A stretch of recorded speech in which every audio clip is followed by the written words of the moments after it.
Morgan says, Ben, how did you know you wanted to marry your wife, and how long did it take for you to propose? I knew I wanted to marry her for a couple of reasons. So I think that here's the typical pathway for men deciding they want to get married. First, there has to be physical attraction. Okay, this is just the reality. When men are first attracted to a woman, it's because there's a physical attraction to the woman. So my wife happens to be smoking hot, so this definitely was the initial draw. But in the first date, I mean, I dated a lot of women one time and decided I didn't want to date anymore because they were not either intellectually stimulating or have the same values.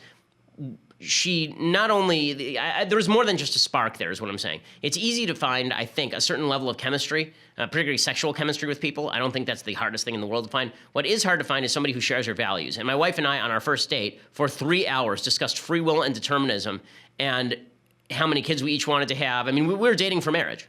And so you have to, I'm not saying sit there with a checklist, but you do have to have a group of things in your head that you want out of a spouse. And I don't mean like they're going to shine your shoes or make dinner for you. I mean things like what kind of life do they want to build and what kind of values do they hold dear? Because that's the stuff you're going to be able to build a future on.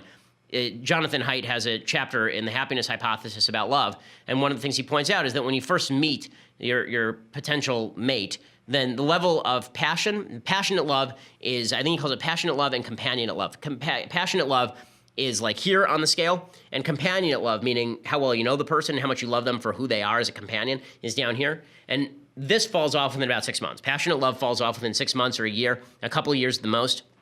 It doesn't mean that it doesn't exist anymore, but it just is different. Okay, I can tell you, as somebody who's been married for 10 years, the feeling that you have for your spouse, particularly the kind of fiery need that you have for your spouse at the very beginning is not the same burning need that you have for your spouse throughout your life. And the companionate love tends to rise. So passionate love declines, companionate love rises. That's the way it should happen, because companionate love is more important when you're building a life and building a family.